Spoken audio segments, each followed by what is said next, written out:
हम सब ने अपनी जिंदगी में कभी ना कभी किसी ना किसी से प्रेम तो किया ही है ना।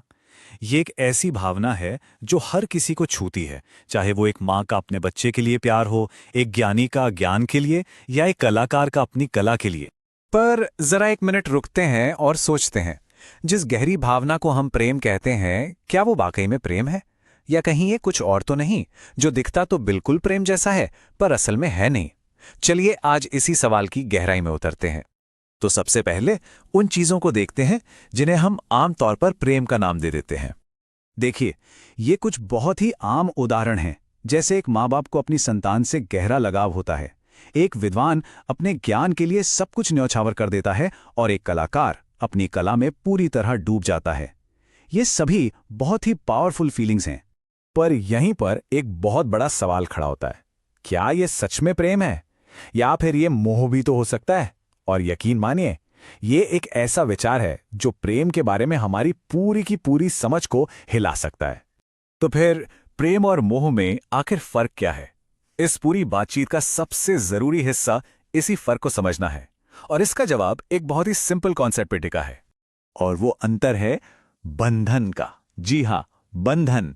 एक भावना हमें बांधती है जबकि दूसरी हमें आजाद करती है। बस यही इन दोनों के बीच की सबसे बड़ी पहचान है। यहां देखिए, अंतर कितना साफ है। जो बांध ले वो मोह है, और जो आजाद करके आगे बढ़ने के लिए भेजे वही सच्चा प्रेम है। एक हमें आगे बढ़ने से रोकता है, और दूसरा तो हमें उड़ने के लिए पंख देता है। चलिए इस बात को और अच्छे से समझने के लिए एक बहुत ही सीधा सा रोजमर्रा का उदाहरण लेते हैं। जरा उन माता पिता के बारे में सोचिए जो अपने बच्चे से बेइंतहा प्यार करते हैं। वो हमेशा इस बात को लेकर परेशान रहते हैं कि उनके बच्चे को कहीं कोई चोट न लग जाए, कोई तकलीफ ना हो, और बस इसी चिंता में वो उसे कभी खुद से दूर ही नहीं जाने देते। अब यहां उनके पास दो रास्ते हैं।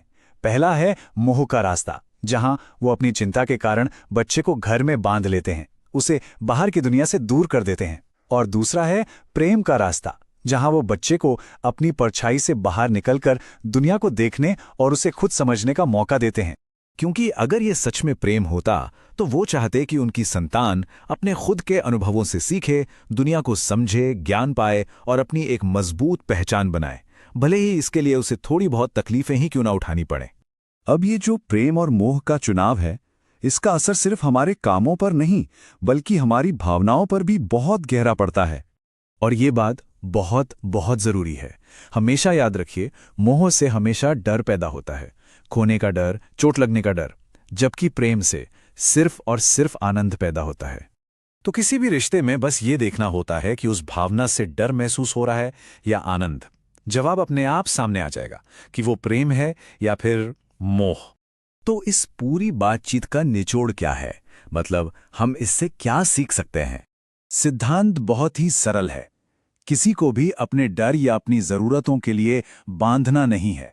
उन्हें आजाद करना है, उन्हें आगे बढ़ने देना है, उन्हें अपनी पहचान बनाने का मौका देना है। किसी को बंधन से आजाद करके उसकी तरक्की में खुश होना, क्योंकि आखिर में यही तो सच्चा प्रेम है। तो अब ये सवाल खुद से पूछने का है, जिंदगी में ऐसा कौन है जिसे मोह के बंधन से आजाद करके प्रेम की स्वतंत्रता दी जा सकती है? इस पर विचार जरूर करना चाहिए।